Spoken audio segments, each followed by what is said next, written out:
Munich, ang tunay matigas konserbatibong Alemanya. Dito maraming nagtatrabaho at lumilikha ng pinakamahusay sasakyan sa mundo. Buong taon ang mga tao ay nagtatrabaho parang mga robot. Ngunit kapag dumating ang Oktubre, sa loob ng 2 linggo, lahat ay nagbabago.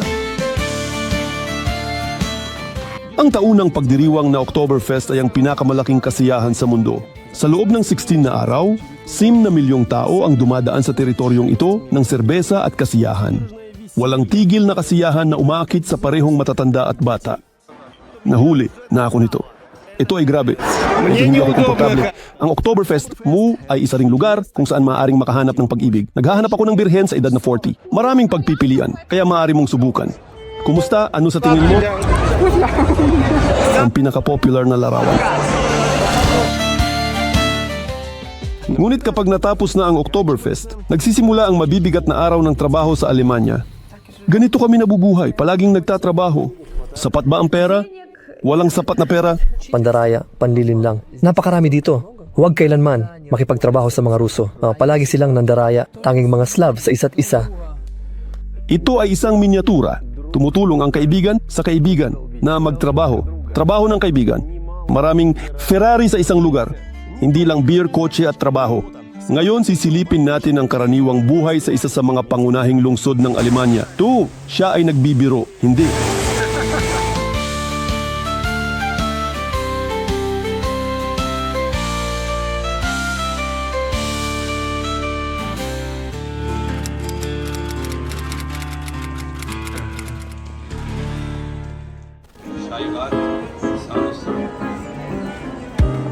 Ito ang sentro ng Munich, magandang maaraw na araw ng Oktubre. Bago ang taglamig, sabik na sinasalo ng mga Aleman ang huling lumalamig na araw. Sa kabila ng kasagsagan ng pista, tahimik dito at walang lasing. Ang mga tao ay kumakain ng prutas at kastanyas, 4 euro bawat tasa.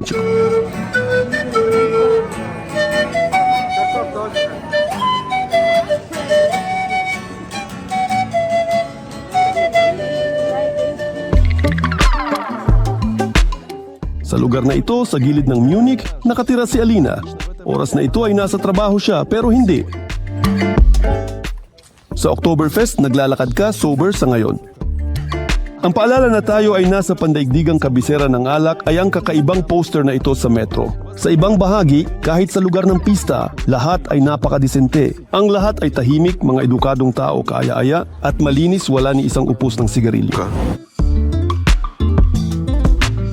Hinahanap kanila sa pasukan, una sa lahat para walang dalang sariling beer. At siguradong hindi rin papayagan ang may dalang armas. Pagkalubog ko sa karamihan, doon ko lang naintindihan kung saan ako napunta. Hindi ko maisip na napakalaki nito. Ito ay isang buong lungsod na may mga kalye ng mga beer pavilion, bar at mga carousel na para sa mga bata ay kasiyahan at para sa mga matatanda ay tunay na nakakahilo. Isipin mo, mga atraksyon, mga pavilion, at kahit anong mga istruktura. Bawat taon itinatayo muli ito dito. Ganito ang itsura ng lugar ngayon nung tag-init ay talagang walang laman. Sinisikap ng mga Aleman na uminom ng may kahulugan. Halos lahat ay nakasuot ng pambansang kasuotan at nagdadala ng mga bariles ng beer sa mga kabayo. Ang festival ay isang malaking karamihan. Para magkaroon ng mauupuan, kailangan pumili ng isa sa mga pavilion na tinatawag mga tolda at magpareserba ng mesa ng maaga. Ang tolda ay parang isang buong nayon. Ngayon ay magpapakasaya kami dito. Sa pasukan may muling inspeksyon ng mga bag. Nakakamangha ang sukat. Sabay-sabay libong tao ang nagkakasayahan sa tolda. Ang ingay ay napakalakas. Halos hindi marinig ang orkestra. Ang Oktoberfest ay pampamilyang pagdiriwang. Inahawak serbesa, bata sa kabila, at mga wala pang anak ay sinusubukang lutasin ang problemang ito at nag-aasawa. Kadalasan, ang araw ng bisita sa Oktoberfest ay ginugugol sa mesa, pagkain serbesa at lahat ng iba pa tulad ng mga bulaklak ay dinadala ng mga waiter. Halos natapakan ako sa ilong.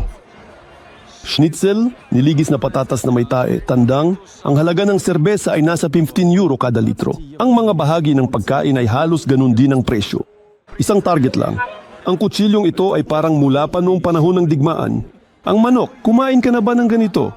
Halos nagkakalas-kalas na. Ganito ang maling paraan ng paghawak. Bakit ang ganda niya? Nakainom lang ako ng kalahating serbesa. No, sobrang lakas nito na nahabol na ako. Ito ay fucking awesome. Alam ko na ang pag-upo sa party ay hindi matatapos agad. Kaya sumayaw ang batang ito ng mabilis. Naging mas masaya at mas maingay dito. Umakyat siya sa bangko gamit kanyang mga paa. Batang ito rin nauna. Ngayon ang ating pinuno, siya. Nagiging mas masaya sa bawat araw at bawat sandali. Ang ganda ng laban nila. Mukhang ako ang pinakamahiyain dito pero hindi ako uupo ng mag-isa. O sige, gawin natin ito ng ganito. Pinaka-popular na larawan. Ganap na tama!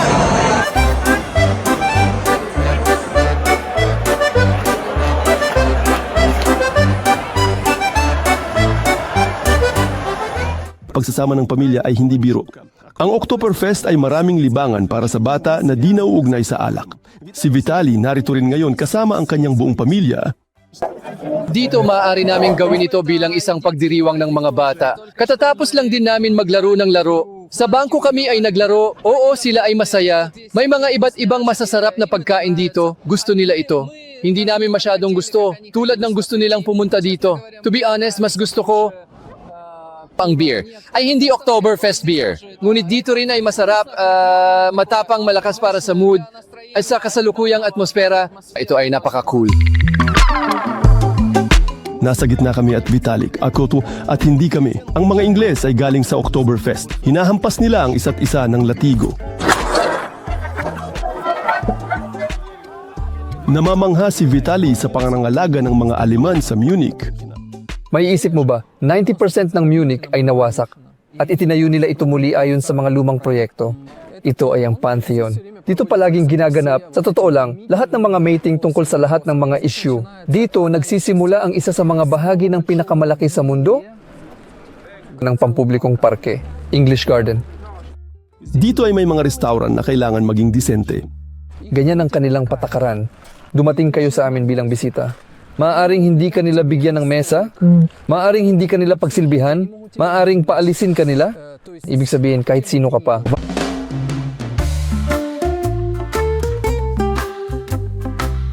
Napakaberde ng parke. May mga fountain at kanal. Sapat tubig. Ganito hitsura pinakamalakas na kanal.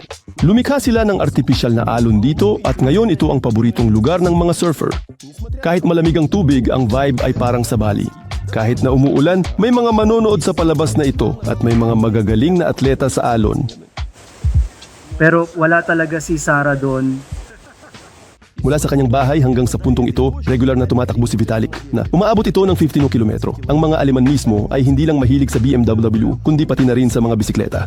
Tingnan ninyo kung anong kagandahan ang inilagay nila dito. Ang dahilan ay malungkot. Ang puting bisikleta ay nandoon kung saan namatay ang isang siklista. Ayon sa plaka, nasagasaan ito noong 2021. Ang serbesa sa Munich, sa dami hindi lang ito inuubos, kundi pati na rin ginagawa. Ngayon, sa totoo lang, dadaan tayo. Mga pabrika ng serbesa ng Spaten. Ayan, nakikita mo, lahat ng ito ay mga tangke. Dito, kung bubuksan natin ang bintana, mararamdaman ang amoy ng hops at malt. Sa lakian nyo, ang Munich ay nagpapaalala kay Vitalik ng sariling Kharkiv. Sa mga tao bago ang digmaan, kahawig ng Kharkiv. At mas komportable ako dito, sabihin na natin, kaysa kung ako ay nasa Düsseldorf, kung saan ako ay naroon. Napakaraming droga, napakaraming dumi. Kahit na, sabihin na natin, kumpara sa Kharkiv, ang Munich ay marumi. Tinatawag din ang lungsod na yon may milyon tao. 35% ng mga residente ng Munich, ito ay yung mga ipinanganak dito. 35%, 65% ay pawang mga estranghero. At narito ang mga lugar na minahal ni Michael Jackson na madalas tumigil sa parehong hotel malapit sa ali na ito. Talagang mahal ni Jackson ang Munich at mahal niya ang lugar na ito. Ito ang pinakasentro ng lungsod. Talagang napaka-interesante na tuklasin ng bansang ito. Unang beses kong napunta sa Germany noong 2004. Siyempre, ibang-iba ang Germany noon, talagang ibang-iba. Pagkatapos ay naroon ako noong 2008-2009 sa konsyerto ni Madonna. Nasa Munich na ako noon at naglibot din sa ibang mga lungsod. Pero parang turista, talagang nagustuhan ko ang pagiging turista. Kung ikukumpara sa pagiging imigrante dito na residente, Hindi ko masasabing masaya. Ang Germany ay hindi napaka-internasyonal. Ngayon, maaari kang pumasok halimbawa sa kung saan kami ay pumunta doon kasama ang mga bata sa panlabas na pool. 70% magiging pagbisita sa mga Muslim. Siyempre, ugali nila talagang hindi ang paraan ng pag-uugali ng mga Aleman. Malakas. Silang nakikinig ng musika. Sa totoo lang, ito ang kanilang kultural na pamana na hindi nauunawaan ng mga Aleman. Sa tingin ko, ang mga Aleman noong mga panahong iyon ay mas mabait. Ngunit muli, ito ay dahil sa dami ng mga migrante. Dito pala yun. Kailangan ba nila? Ngayon ay tiisin ito. Wala akong nakitang anumang palatandaan dito. Oo, sinasabi dito, ito ay isang tao na may hawak ng isang bagay. Sige, maraming salamat. Ang Alemanya ay tumatanggap ng maraming bilang ng mga refugee mula sa mainit na lugar. Mga Ukrainyano ay 1.5 milyon. Ayon kay Vitali, hindi lahat ng mga Aleman ay masaya sa ganitong uri ng pagtanggap. Ayaw niya akong padaanin dahil hindi ako sa kanyang mga plaka. Kahit na ako ang nauna. Tingnan mo. Nakikita mo ba 80? Marami rin nito dito. Kahit na ako ang nauna, nagpakita ng pagliko at ito ang nangyayari. Ang mga tao sa prinsipyo ay pareho lang kahit saan. Kahit saan, may masama, may mabuti, may sumusuporta, may hindi sumusuporta, may nagsulat sa akin sa kotse. Nagsulat ng idiot. Ano nila isinulat? Nakakagulat, pero nagsusulat sila sa mga papel. Maingat. Maingat. Dahil kung makikita nila na may pinsala, ito ay mapaparusahan. Ang kotse ni Vitali ay may mga plaka ng Ukraine. Paano ang pakiramdam? Malakas. Halimbawa, ako ay sinisingitan at sinasabihan ng masasamang salita. Kasi naman, direkta isinasaalang-alang na, tinatawag nila doon na Ukrainian doon. Mahalaga na hindi lang Bavarian, German, kundi pati Ukrainian ang mga plaka. Ukrainian, Well, may mga positive din naman. Sa totoo lang, sa aking kaso naman, wala pa. Iniisip niya nasa kotse at naglalakad, tumatanggap ng benepisyo. Tama yon. May intindihan sila. 1,250,000 ang dumating ng mga tao na umupo sa kanilang balikat. At ngayon, ako rin ang nagbabayad para sa kanila. Babayad ka ng buwis. Nagbabayad ako ng buwis, oo. Napakaraming tao, ayaw nilang magtrabaho, hindi sila magtatrabaho. Hindi sila kailanman magiging bahagi dito. Ginagawa lang nila ang kanilang oras. Nauupo lang sila, binabayaran sila ng pera. Hindi ito tulad ng Espanya, kung saan sinabihan ka lang, pumunta ka, maaari kang magtrabaho. Ngunit wala kang makukuha mula sa amin. Ngunit dito, talagang binabayaran ang mga tao. Ako ay nagpapasalamat sa Alemanya dahil binigyan nila ng pagkakataon. Ngunit hindi lahat ay gumagamit ng pagkakataong ito. Oo, at marami talagang trabaho dito. Maraming trabaho. At ito ay naroroon. Hindi to super. Bakit magbabayad ng malaking benepisyo kung kikitain sa trabaho? Kung babayaran nila ng 30% na mas mababa, ito ay magiging motibasyon para sa mga tao na magtrabaho. Walang motibasyon. Ako ay tumulong sa mga tao, sa mga social services. Halimbawa, doon ay nakatayo. May mga Syrian doon. May silang 7 anak, sumisigaw, hindi ako magtatrabaho, huwag alukin ng trabaho, hindi ako magtatrabaho. Nakakatanggap siya ng pera mula sa mga nagbabayad ng buwis sa Alemanya para sa bawat anak. Naintindihan ko ang mga Aleman. Merong isang partido na tinatawag na AFD. Ito ang partido na laban sa mga migrante, Ausländer at iba pa. Sila ngayon ay talagang mabilis na lumalakas. Ako, sa totoo lang, ako, hindi ko nakikita ang ganong agresyon. Ito ay mula sa panig ng mga Aleman. Maaari silang bumoto AFD. May mga rehiyon na nakakakuha na ng karamihan. Ngunit sa totoo lang, ito ay parang nakakatakot na bagay. Ngunit sa kabilang banda, kung gagawin nila ito, kung ano ang kanilang ipinapangako, na gusto nilang paalisin ang lahat ng mga migrante, hindi mga lokal at iba pa, wala nang magtatrabaho dito.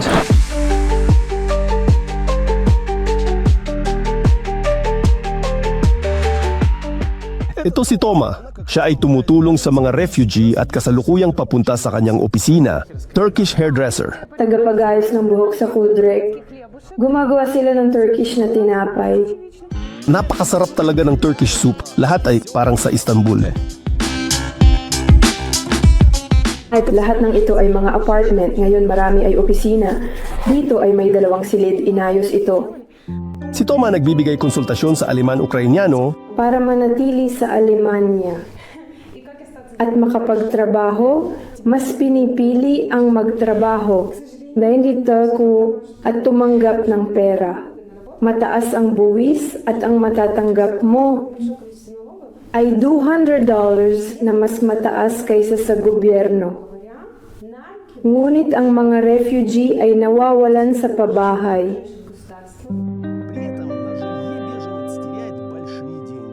Kung ang isang refugee ay nagsimulang magtrabaho, mawawala ba sa kanya ang libreng pabahay? Depende kung anong uri ng refugee. Ngayon, depende sa sitwasyon sa clean. Kami, pinalamig sa mga kampo, sa mga paglipad sa mga kampo. Ang iba ay nasa mga bahay at merong mga nasa mga tent na larawan. At ganito, gigising ka sa umaga, taglamig, -10 sa labas. Kailangan mong pumunta sa banyo sa labas. Bilang konsultant, ginugol ni Toma sa mga ganitong kampo. At wala kang sariling kwarto. Ganito mula dito. Hindi ako nagbibiro. Isa. Dito 2. Ngayon, narito 1, 2, 3, 4. Mabuti kung may pamilya ka at ikaw ay pumunta. Kung wala, ikaw ay pumunta. At sino ang iyong makakasama? May maliit na pader ako, hindi ako makaupo. Nakikita mo ba? At ito ang nakikita natin bago siya magbihis. Narito sa inyo, hindi pa matanda. Sa konsultasyon ng pamilya, saan mga bata, saan mga magulang dapat kumonsulta. Sa gagawin nila, ika sa mga batang ito. Ako lang naman talaga. Isa na itong Italian restaurant. Ang mga bahagi ay napakaganda.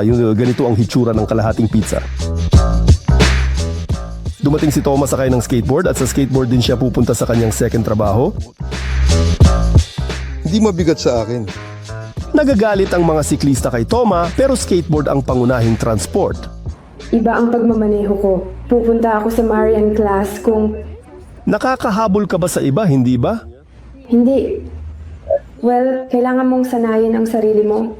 Ano ang sinabi mo? Sanayin ang sarili. Basahin. Ang pangalawang trabaho ni Toma ay mas masaya kaysa sa una. Ito ay Oktoberfest lamang.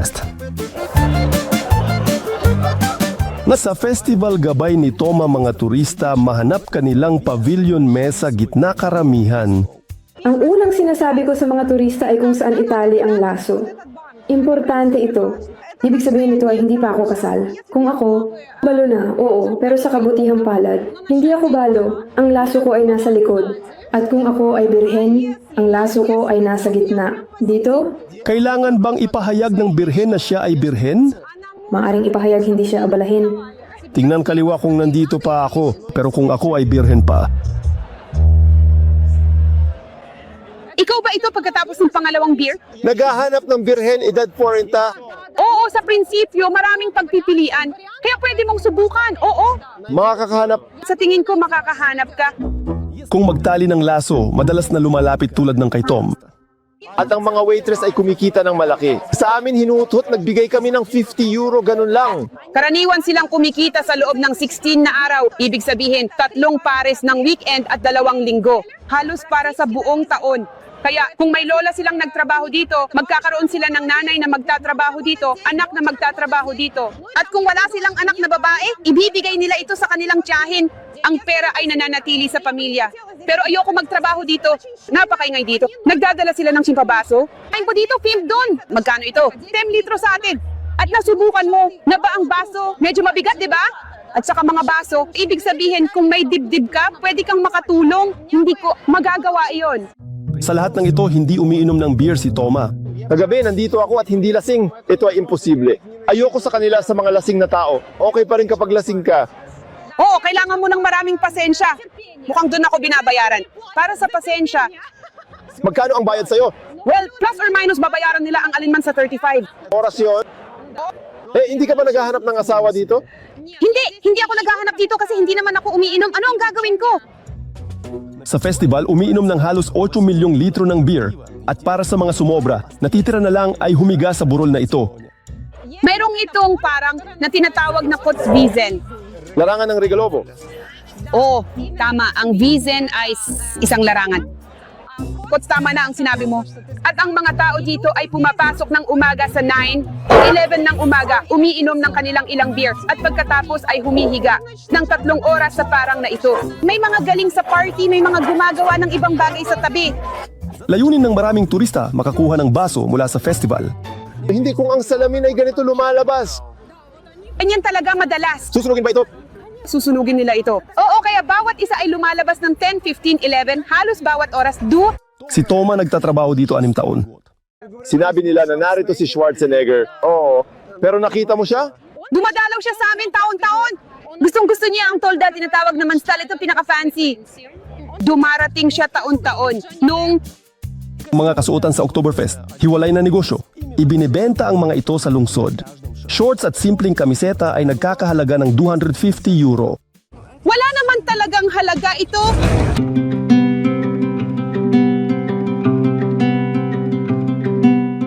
Nangungupahan si Alina ng apartment sa tahimik na lugar sa Munich. Lumipat siya sa bahay ito ilang buwan ang nakalipas. Hindi pa niya naikabit lahat ng bombilya, nasa frame pa ang factory photos. Pero sinasabi niya talagang ganun ang plano. Ngayon, plano niyang mag-almusal sa terasa pero umuulan sa labas. Tapos na nakuhanan ko na. Nakuhanan ko na. Kailangan sa loob ng bahay. Masyadong Bavarian ang almusal ni Alina. Tingin ko ito ay para sa pagkuha ng video. Oh, ito ay typical na Bavarian na almusal. Pretzel, patatas donut. Ito, hindi ko alam tao gustong gusto niya ito, pero itong isa ay talagang masarap. Patatas donut, ito ba ay potato salad o mashed potatoes? Parang puree.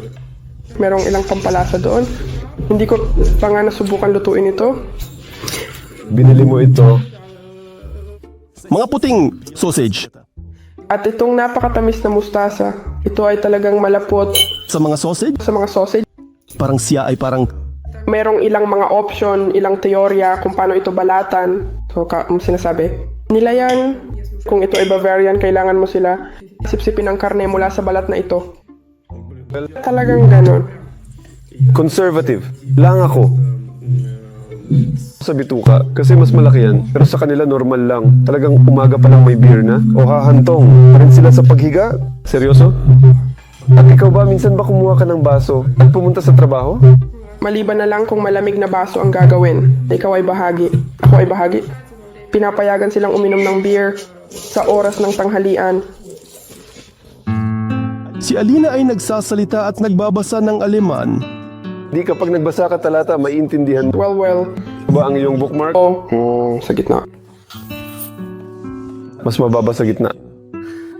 Dumating siya noong 2017 pagkatapos ng pag-aaral. Narito siya kasama ang mga magulang at diploma mula sa Pridnestrovian University. Ikaw ba ay taga Pridnestrovie? Sinabi mo ba? Alam ba nila kung ano ang Pridnestrovie? Hindi, pero ako nga, Paliwanag, Alina. Noong una, si Alina nagtrabaho bilang yaya habang nag-aaral at inaayos dokumento. 5 taon na ang nakalipas, kinuha bilang accountant pero gusto ng pagbabago. Iniisip mo ba kung ano?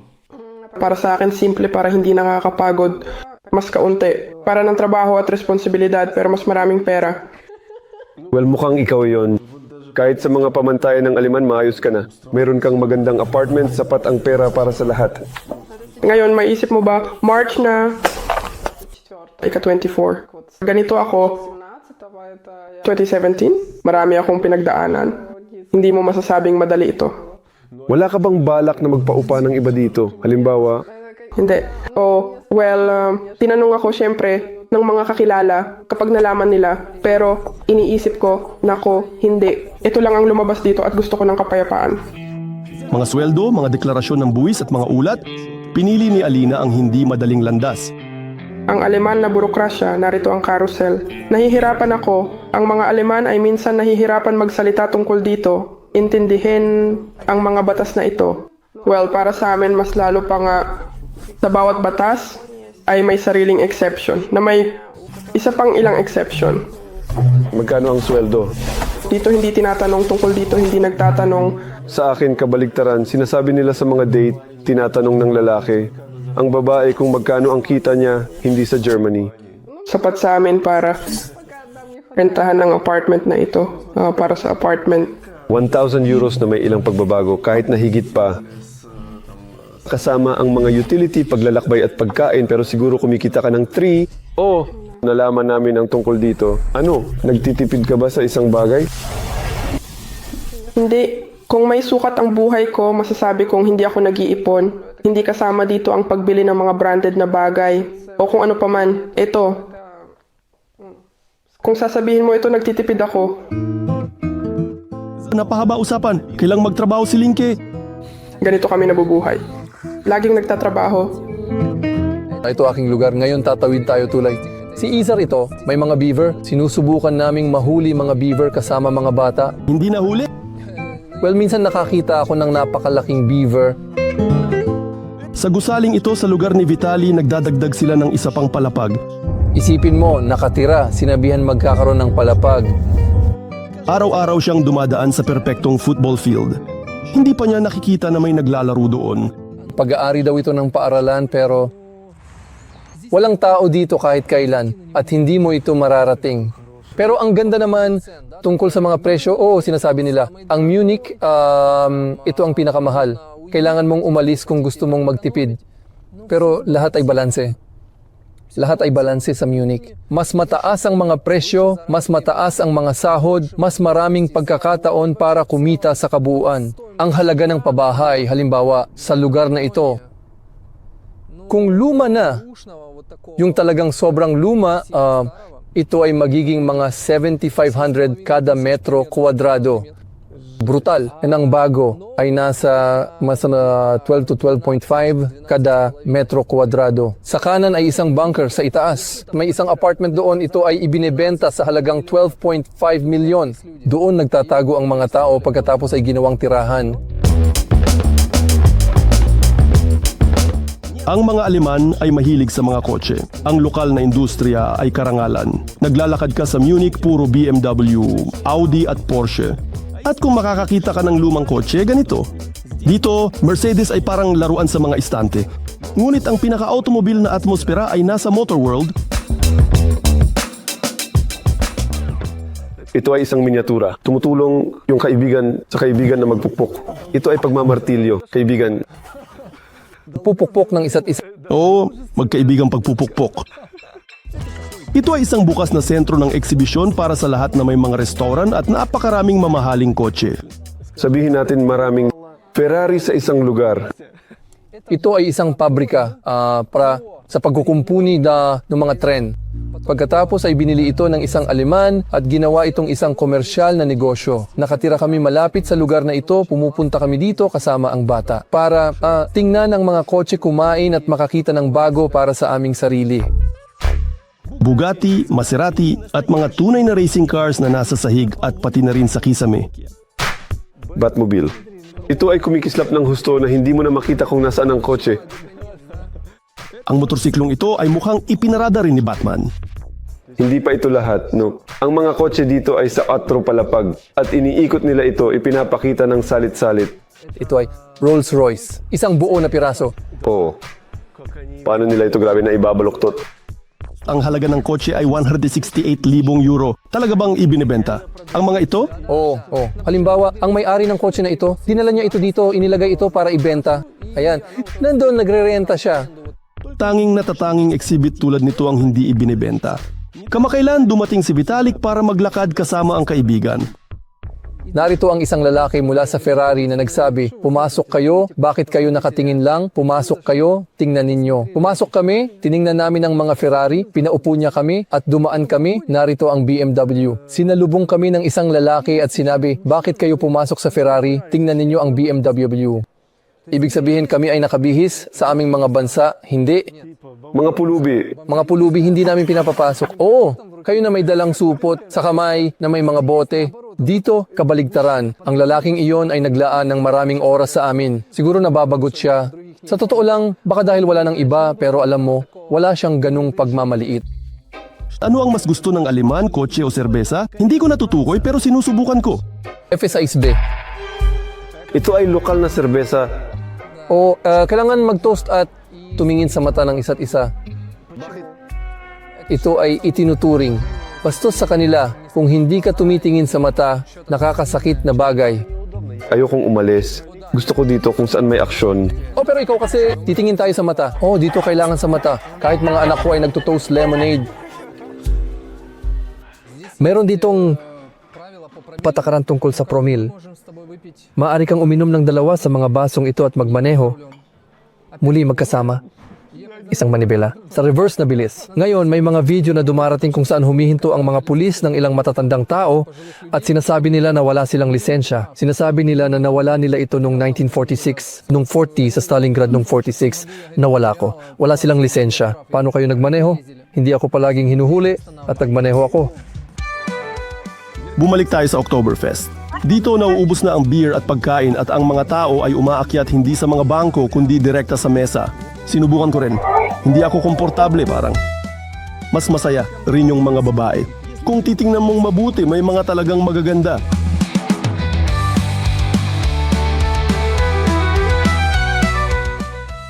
Dito ako talagang nagulat pero lumabas na hindi ito ang bagay na hindi mo dapat amuyin. Ito ay mint at parang pwede naman. Sinasabi nila nakakapresko pero tinikman ko lang. Mint talaga. Sa anumang paraan hindi ito nakatulong sa taong ito. Hindi nakapagpresko at siya ay inilalabas ng seguridad.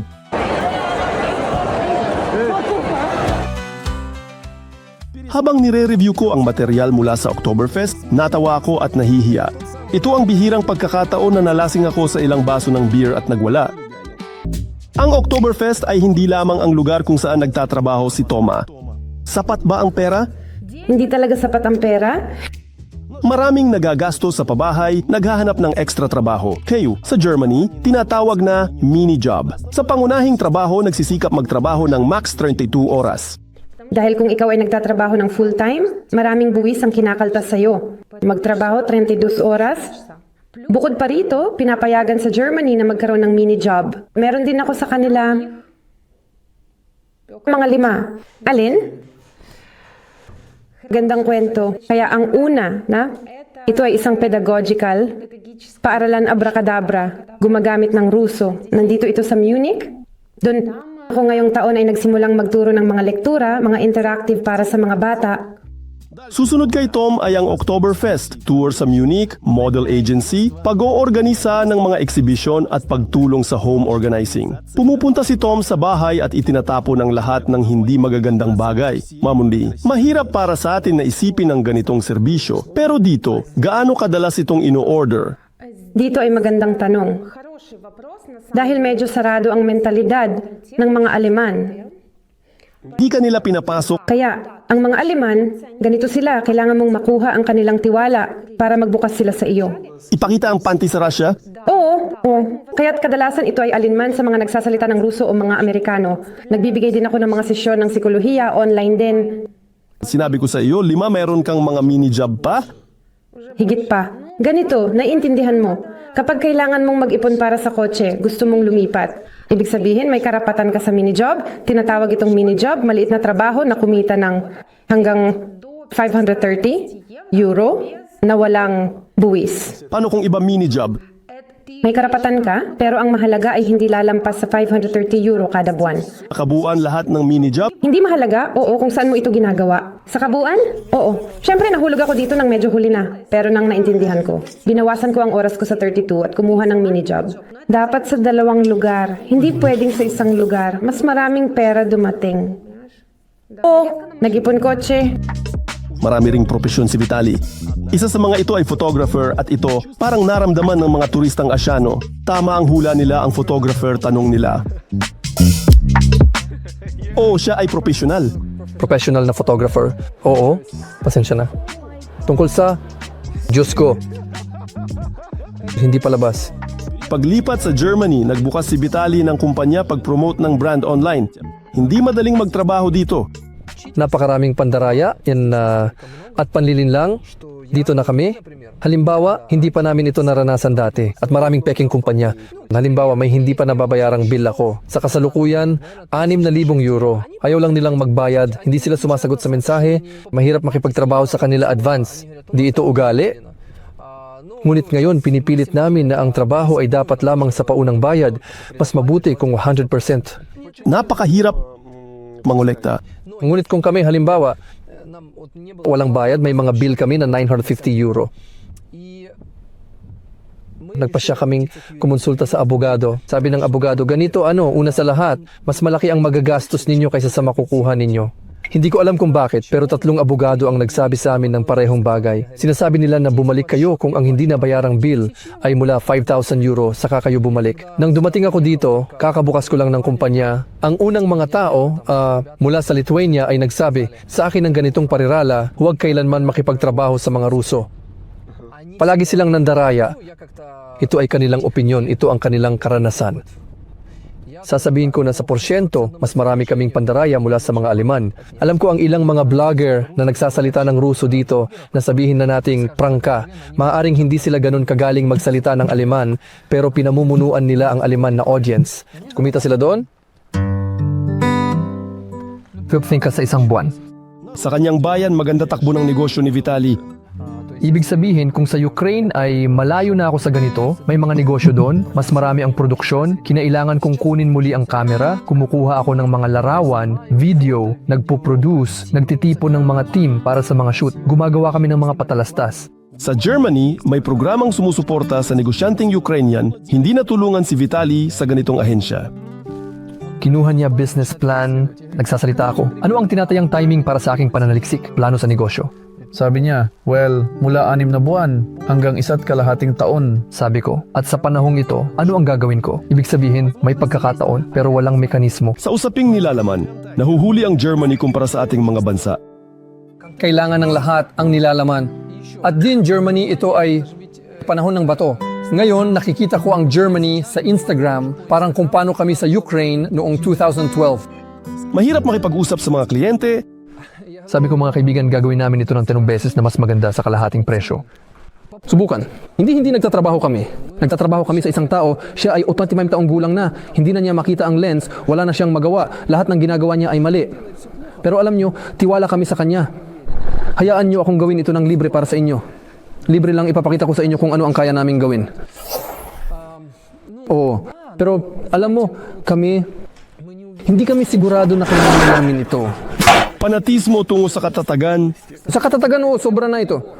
Sa mga negatibo, ang numero 1, ito ay talagang numero 1 ay ang burokrasya. Mayroong tuwid na daan at sinasabi mo sa Aleman, narito ang tuwid na daan. Sinasabi niya, ano ka tanga? Oo, dito. Ganito ko ito magagawa. Gusto ko sabihin ng serbesa ay dinadala sa amin sa 30 minuto. Siguro sila ay nag-aayos pa. Sila mismo ay labis na nagdurusa mula rito at wala silang magawa.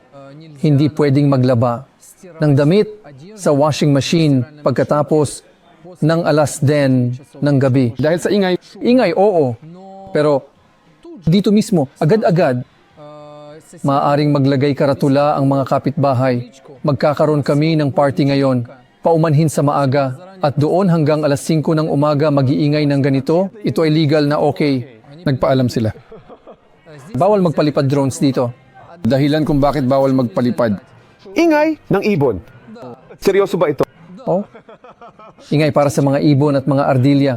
Pero sa 5:30 ng umaga sa tag-init o kaya sa taglagas, sa ilalim ng bintana sa 5:30 natutulog pa. Maaaring ito ay sa Sabado o Biyernes natutulog ka pa.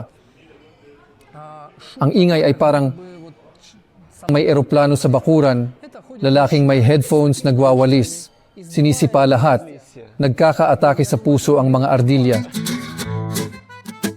Sa festival, nagdidilim na at si Alinka ay naglagay din ng laso ng tama. Madalas namin siyang sinenyasan. Kung nasa cabin kami, lahat nag-i-ehersisyo, madalas. Sinasabi nila ang mga binatang lalaki ay may mga palatandaan din. Hindi ko pa rin naintindihan at hindi ko nagamit.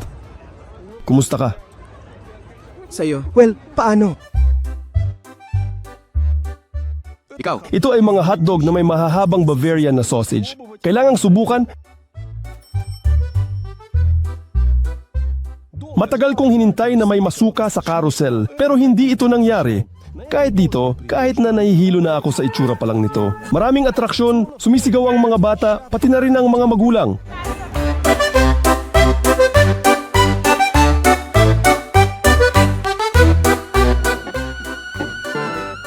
Sa labas ng festival may trapiko ng tow truck, natutulog ang tao kahit saan at ang lalaking ito ay humihingi ng kupon para sa beer. Mula sa Oktoberfest, umuwi si Tom kapag madilim na. Paano mo binabasa? Apelyido? Para turuan kami. Dumating ito sa akin. Nagsulat ako para sa sarili ko ng mga blusa para sa Oktoberfest. Nagpahinga ang skateboard? Ginagamit ito ni Tom pang konsulta? Pumupunta ako sa aking magarang trabaho gamit ang skateboard. Lahat ay nagtataka dahil dapat akong magmukhang isang matandang babae. Magbigay ng konsultasyon sa matatanda. Inilagay ko ito at ipinaliwanag ang kailangan nila at paano palalakihin ang kanilang mga anak. Pamumuhay nila. Ang upa ng apartment ay 1,000 euro. Si Tom ay umuupa ng kwarto. Kwarto ko kasama ang kababaihan. Nakilala ko talaga siya sa isang sayaw. Nagpunta ako sa sayawan na nakatakong at nandun din siya. Nakilala ko siya. Siya ay galing mismo sa Moldova. Narito ang aming maliit na kusina, medyo luma na, pero maganda. Hindi, sa totoo lang maganda ang apartment kung isasaalang-alang ang perang binabayaran namin. At nagbabayad kami ng humigit kumulang 600 euro. 1,200 euro para sa 2 silid na apartment sa Munich. Halos imposible itong mahanap. Ang mga presyong ito ay noong 8 taon na ang nakalipas, kaya't masaya ako. At gusto ko pang lumipat kahit saan sa labas. Kapag may kotse na ako, makakalipat ako sa labas ng lungsod para makalabas ako sa damuhan. Para dito kailangan lumayo mula sa metro. Mas mura na naman doon. Ibig sabihin, lahat ng hindi nasa linya ng metro at sa linya ng tren, lahat ay mas maganda ang presyo. Hindi nagsimulang mag-ipon si Toma para sa bahay pero nagsimula na siyang i-visualize ito. Inilimbag niya ang kanyang mga kagustuhan at tinipon sa isang board. Narito ang kotse. Narito ito. Tingnan ninyo. Ganito na ang suot ko pero wala pa ang kotse. Ano ang nandito sa'yo? Oh, gusto ko talagang magpakasal. Na-visualize mo ba? Oo nga pala, gusto ko naman maglakbay. Kasama ang lahat. Nga pala,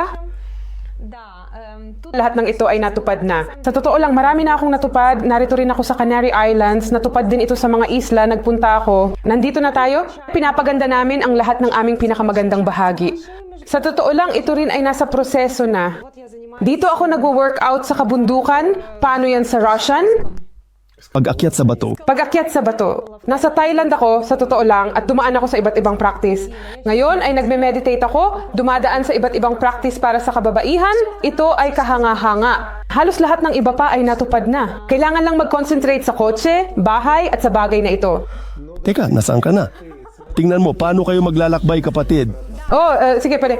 Bang mag-advertise? Oh, tinitingnan ko. Handa na ako. Handa na ako. Ipadala ang CV. Sinasabi nila sa akin, oh, kaya ko. Sige, hindi masama sa tingin ko. At kung ito ay isang tao mula sa ibang bansa, at sino? Sinong walang visa-free entry sa Germany? Pwede mo bang tulungan ang asawa mo sa mga dokumento? Maaari ko bang tulungan ang aking asawa sa mga dokumento? Oo, may German citizenship ako. Kung gusto lang niyang magpakasal sa akin. Pagkalipas ng ilang taon, 5 taon, pwede siyang mag-apply para sa family reunification. Ngunit hindi ito, ayokong i-promote ang sarili ko ng ganito. Kailangan ng mga halik. Sa ganitong uri ng promo, oras na para buksan ang dumating na blusa sa Koreo. Ngayon, Ganito dapat ang blusa. Isuot mo ito sa ilalim ng... Ito ay isang pambansang damit. Naku, ang laki ng ulo niya. ang lakas mo. At parang may dibdib ako, di ba? Ayaw mo bang magpakasal sa Aleman? Bakit sa Aleman? Hindi nasa Germany kami. Interesado ako sa German. Iba-iba sila. May ilan sa kanila nakakaiba. Kapag ayon sa stereotype, oo, Aleman. Pero may iba na matatalinong mga lalaki. Ano ang nasa stereotype? Stereotypical. Siyempre kung sino ang nagbabayad sa unang date. Lahat ay nag-aalok ng 50-50. Hindi lahat. Ang ilan, tulad ng natatakot. Ang iba ay nagtatanong kung okay lang ilibre kita. Natutunan ko na sa paglipas ng panahon, paano nga ba ito sasagutin? Ako, sa totoo lang, kaya kong magbayad para sa sarili ko, pero kung ililibre ako, syempre hindi ko tatanggihan. Dahil sila sanay na mula sa kanilang mga Aleman na marinig na na kaya ko naman ito, na para bang kaya ko naman sa sarili ko. Talaga bang nagagawa ito ng mga Aleman talaga? Siguro, hindi ko alam. Pero sa mga Aleman, mga kakilala, mula sa mga kasamahan, wala akong narinig na ito ay nakakasakit sa kanila. Si Vitali ay nakatagpo ng iba't ibang Aleman at madalas silang mukhang kakaiba. Maglakad sa shorts sa ulan ay karaniwan. Madalas silang nagbibisikleta sa ulan kahit papunta sa mamahaling restaurant. Sa harap ng pasukan sa restaurant na ito ay mayroong bike na ito, maleta sa harap. Ang babaeng ito sa mga takong na ito na nakasuot ng puti ay ganito mag-angat ng paa, sumasakay sa maleta. Kinuha ang aso kasama niya, ito rin ay mukhang napaka-cool. Kinuha niya ang aso at dinala siya ng lalaki kung saan man siguro pa uwi. Para sa kanila, hindi ito sakripisyo, para sa kanila cool. Isang top na restaurant, cool na makita na wala silang ganito. Ang isang ito, well, ilan limitasyon. Kung pupunta ka sa restaurant, kailangan mong magkotse. Wala silang pakialam kung ano ang iisipin ng iba tungkol sa kanila. Wala silang pakialam. Maaari silang hindi maganda ang bihis sa mga mamahaling kotse. Bansang ito puno kontradiksyon. May nagsabi pa nga, narinig ko ito, na ito ay isang bansang bipolar. Tingnan mo, sa isang banda ganito. Mismo sa tabi natin ay mga obra maestra na nilikha ng mga kamay ng tao sa tuktok ng industrial kapangyarihan at ng talino ng tao. BMW, Mercedes, nung siyang pinakaastig. Sa kabilang banda, namimigay sila ng mga calling card, hindi maayos ang inidoro. At ang pizza ay dinadala nila 6 na oras. Ito ay isang dakilang bansa. May mga tagumpay, may mga tao, may kasaysayan. Ito ay nasa depresyon. Akala ko may depression dahil Alemanya. Kung ikukumpara sa pre-war Kharkiv si Vitali, nagtataka ang mga kalye dito ay napakabagal linisin. May isang tao na may dalang plastik na balde at isang minuto niyang sinusubukang kunin ang upos ng sigarilyo. Dito ay basta na lang itinatapon ang mga upos ng sigarilyo. Ganito lang talaga, ganito lang talaga. Itinatapon mula sa kotse. Ibig sabihin ito ay kakaiba para sa amin. 20 taon na nakalipas, iba itsura ng bansa. Malinis ito, napakalinis. Naalala ko, nang dumating ako talagang namangha ako na noon sa Ukraine, hindi ganun kalinis. Wala pang ganoong organisasyon. Ngayon, kahit ang Munich na itinuturing na pinakamalinis na lungsod ay minsan, sa ilang lugar ay napakadumi. Iba rin ang itsura ng Germany 100 taon na ang nakalipas. Sa Munich mismo, sinubukan ni Hitler sa unang pagkakataon na mag-organisa ng kudeta at agawin ang kapangyarihan. Dito naganap ang Beer Hall Putsch nang sinabi ni Hitler na sila ay magtutungo upang agawin ang kapangyarihan. At dito sila lahat pinagbabaril. Nahulog sa kanya si Hitler, bantay, na siyang nagligtas sa kanya sa totoo lang. At nang siya ay nakakuha ng kapangyarihan, sinabi niya na ang kalye na ito ay bahagi ng alaala ng kanyang mga nasawi para sa mga lalaking ito. At pinilit niya ang lahat magbigay. Ang tanda ito, kilala ng lahat nita na hindi dapat ipakita araw. Oo, dito mismo. Lahat ay kailangang gawin ito. Ngunit hindi naman lahat ay sumasang-ayon sa patakaran. Hindi lahat. Ngayon, magkaiba ito. Politika, estado, tao, lipunan at ang ilang tao ay umiiwas. Para lang hindi itaas ang kamay. Oo. Pagkatapos ay iniutos niyang barilin ang mga taong ito at dito mismo ay may monumento para sa mga taong ito. Sila ay umiiwas sa kalye na ito. Kita mo may ekskursyon na nagaganap. At tingnan mo sa ibaba. Ito, kita mo mga gintong bato. Oh, Eddie Cab, kasama niyo si Eddie Cab. Ayan, maglakad tayo sa kanila. Dumaan tayo. Nandito kami sa ibang lugar. Gaya ng nakikita mo tulad ng napupunta ito sa kanal. Kita niyo? Ayokong mangyari ito. Sa Oktoberfest, gabi na pero mas marami pa ang tao. May mga pila para sa beer at pagkain. Sa mga bar, hindi makapasok pero sa tindahan ng candy ay wala ng tao. Masaya ang mga bisita, ngunit hindi lahat. Sa asul na kahon na ito, isang buong team ng ambulansya ang nag-e-evacuate. Sana buhay pa ang tao. Dito may isang lalaki na halatang sumobra at nasira ang kanyang pagdiriwang at dito naman ay isang agresibong lalaki. Malapit nang makatanggap ng suntok mula sa iba. Sa mga bundok ng basura, may nakatagong maraming pagkain at ang batang ina na ito ay determinado hanapin.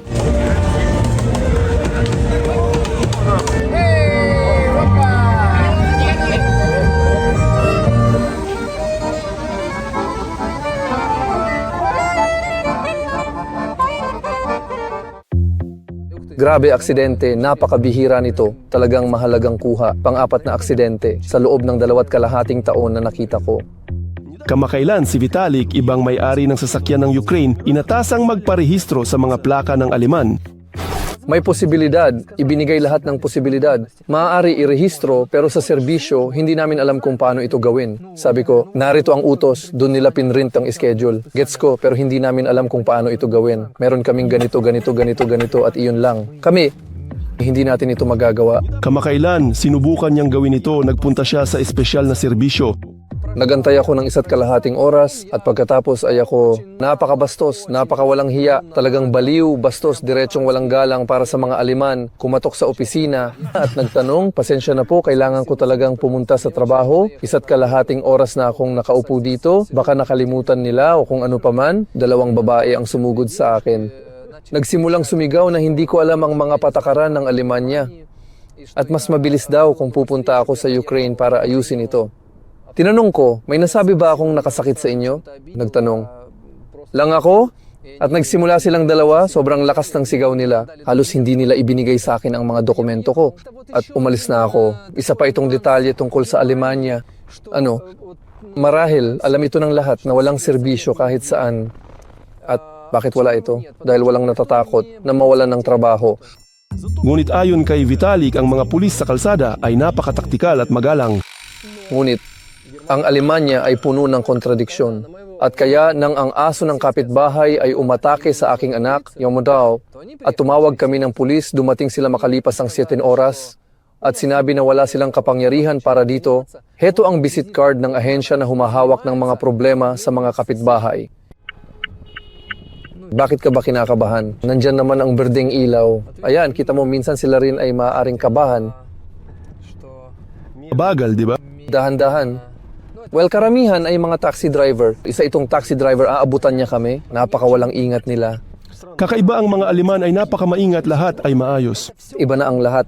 Wala na yon. Hindi na ito. Ang Alemanya na dati. At nagmamaneho sila dito. Napaka-relaxed. Hindi tumitingin sa paligid, kahit sa mga kotse o bisikleta. At kaya maaari silang, nang di sinasadya, Cornelius. Nabibigla si Vitalik sa kalidad ng gasolina. Pagdating sa Alemanya, ang konsumo ng gasolina ay bumaba malaki. Ito ang pangkalahatang konsumo. Ngayon, habang nagmamaneho tayo, ito ay 6.9. Nagmamaneho tayo sa lungsod. Ibig sabihin, kung hindi tayo nagmamaneho sa lungsod, kung wala itong traffic, mas mababa pa ito. 11.2. Yun ang dati kong konsumo. Ito ay kakaiba. Ang mga kalsada, hindi ko talaga alam, syempre, kung ano ang mga butas dun ngayon. Mga kalsada, inaayos lang nila ang mga ito sa lahat ng oras. Well, mabuti? Well, hindi naman kailangan. Sa loob ng 2 taon, 2 beses nilang pinutol ang asfalto. Pero may nakita silang mabuti. Magaling silang magputol. naku mga kaibigan, pumunta kayo sa amin. Well, kahit saan man lang ay maglagay kayo, si Vitalik ay nag-aaral ng Aleman at lubos na nagbago ang kanyang opinyon tungkol sa wikang ito. Sa post-Soviet na espasyo, sinasabi nila na ang mga Aleman ay may ganitong malupit na wika. Ito ay talagang napakatigas. Ito ay alamat hindi ko maintindihan. Ito ay propaganda, ito ay simpleng propaganda lamang. Oo, may mga rehiyon, ilang mga Austrian na nagsasalita ng ganun. Ito ay parang iniisip na kapag narinig mo ang wikang Arabe, agad na, biro, parang suicide bomber, kamikaze, shahid ang dumarating. Oo, ang Ruso ay parang dumating sa kanilang Sa larawang ito ay ang mga magulang ni Alina. Kasunod ng kanilang anak na babae, lumipat din sila sa Alemanya. Oh, ito ba ang inyong bahay? Mga lola, mga lolo? Lola, lolo, tirahan at trabaho. Hirap para sa kanila na makahanap. Tinulungan mo ba silang makahanap? Nakahanap ako, Hana. Hindi ito ang nais na trabaho. Parang pinahiran ng pulot. Mahirap kapag di mo alam ang wika. Sa tingin mo, ikaw, masaya ba sila sa paglipat? Hindi. Siyempre, gusto nila yon. Taalis sila? Marahil Yung mama ko ay parang, Alina, magpakasal ka na, magkaanak ka, tutulungan kita sa paglipat at babalik na ako. 2 taon na sila dito. Paano nila nagawa yon? Parang ganon, hindi madali para sa kanila. Pero sila dahil sa akin, para mas malapit at madalas magkita. Nagkikita kami ng 1 beses sa 1 linggo. Kasama Vitalik, naglalakad kami sa lungsod, sumisilip sa bintana. Bukod sa glamorosong palakol na kahoy, kakaiba ang salon na ito. Araw-araw naglalakad si Vitali dito, hindi pa siya nakakakita ng kliyente. Ang upa dito sa sentro ng lungsod ay umaabot sa 15,000. Walang tao. Di ko pa gets init na ito. Posible na makahanap ng demand para sa iyong produkto sa Alemanya. Naglalakad ako. As nakikita ko ang pila. At ang pila ay mga 70 metro ang haba. Taginit. Inisip ko siguro namimigay sila ng libreng iPhones. Nakarating ako sa simula ng pilang ito at nakikita ko ang isang bintana kung saan may ilang tao, sa tingin ko, parang mga Armenyo o mga Georgiano ang nagbukas ng tindahan ng mga pie. Naalala ko, itong pie shop mula sa aking pagkabata. Alam mo, parang sa mantika, mga pie. At ang dami ng tao ay nakapila para sa mga pie. Ang isang pie ay nagkakahalaga ng €350. Ano man ang buksan dito, ito ay may sariling demand. Ganun din sa serbisyo. Dumating ang mga Ukrainyana, lahat sila ay pinaglilingkuran. May mga manicure, may mga makeup, mga hairstyle, lahat ay pumunta sa kanila. Kamakailan lang may nagbukas doon, ang kaibigan namin ay nagbukas ng barbershop. Lahat may pila na sa kanya. Si Vitaly ay isang tennis coach. Nagsisimula pa lang kumalat dito ang balita na ako ay nagtuturo. Agad na ang mga tao ay nagsimulang lumapit at magtanong parang, pwede mo bang sanayin ang mga anak ko o makipaglaro sa akin? At ang halaga dito ay medyo mataas kaya maaari ka rin kumita ng kaunti. Dito, walang serbisyo muli. Bakit walang serbisyo? Walang natatakot na may magrereklamo laban sa kanila. Walang natatakot na sila ay matatanggal sa trabaho. Dahil sa kakulangan ng tauhan, kwalipikado, kahit anong uri ng kwalifikasyon, ito ay laging nakakatakot para sa ganito. Negosyo, magbigay tayo ng mga halimbawa. May mga nakatayong mga banner sa buong lungsod. Kikita kung paano idinikit ang banner Baliktad. at hindi ka makapagreklamo. At nakalimutan nilang isama sa kontrata ang probisyon na kung sakaling ang banner ay baliktad, ganito at ganyan ang mangyayari. Ang mga kalamangan at kahinaan ng pamumuhay sa Alemanya sa listahan. Ngunit nakikita ko sa iyo na mas kaunti ang mga kalamangan kaysa sa mga kahinaan. Kabilang sa mga bentahe ay ang malaking merkado, kaligtasan at ang mga presyo. Balanse ng presyo. Sinubukan kong ihambing ang mga presyo halimbawa sa kasalukuyan sa Ukraine at sa Munich. Sa ngayon sa Ukraine, halos 3 beses na mas mahal kaysa sa Munich. Maganda ang lokasyon ng Munich. Malapit ang mga bundok, malapit ang mga lawa, malapit ang Italia, malapit ang buong Europa, malapit ang Switzerland. Napakaayos ng lahat, madaling makapunta. Ang mga Aleman ay mga introvert at mahilig sa social distancing. Gustong-gusto ito ng aking asawa. Sabi niya, naku, palaging malayo sila sa akin. Mahirap, kahit saan. Kahit saan ay mahirap. Ang pangunahing hirap dito ay hindi magpadala sa tukso na ito ay isang sosyal na estado na magbibigay sa iyo ng lahat. May mga tao na ganito, wala silang kailangan. Kailangan lang nila uminom ng ilang bote ng beer sa isang araw, maglakad sa park, halika sa lawa. Yun lang, meron sila dito at lahat ng ito ay libre. At lahat ng ito ay libre, babayaran ka pa para dito. Naniniwala si Vitaly na mas mabuting magtrabaho at career. Para sa pamumuhay sa Munich, ang isang pamilya na may 4 na tao kung saan may 2 maliliit na bata at 2 matatanda. €5,000 kada buwan para sa pamilya. Ito, sa prinsipyo, ay sumasaklaw sa lahat ng pangangailangan, kabilang ang mga bakasyon, kahit saan na hindi sa Alemanya, Italia, Switzerland at iba pa. Talaga bang kikitain nila ito? Naniniwala ako na ang mga taong naapektuhan din ng sitwasyong ito na hindi maganda dahil sa digmaan at iba pa ay hindi dapat matakot. Halika, buksan, maghanap ng komunidad. Halimbawa, nung isang araw ay naroon ako sa isang business club kung saan nakilala ko ang magagaling na mga tao. Mga nagsasalita ng Ruso at Ukrainyano, lahat sila ay mga taong nagnenegosyo na tumutulong sa isa't isa, na sumusuporta sa isa't isa. At lahat ng ito ay posible. Napakalungkot na makita kung paano may mga komunidad halimbawa ng mga Asyano. Palagi silang nagkakaisa. Mga Arabo, mga Armenyo, at tanging mga Slav ang sa isa't isa. Bakit ganito? Bakit? Mabilis na nagbabago ang Alemanya mula sa pinakamilitaristikong bansa sa mundo hanggang sa tila pinakamabuting magpatuloy. Mula sa pinaka-etniko na malinis hanggang sa napakamakulay at maraming kultura. Asahan ka, mabuti man o masama ito para sa Alemanya, ang mga Aleman mismo ang magpapasya anuman ang kanilang lahi.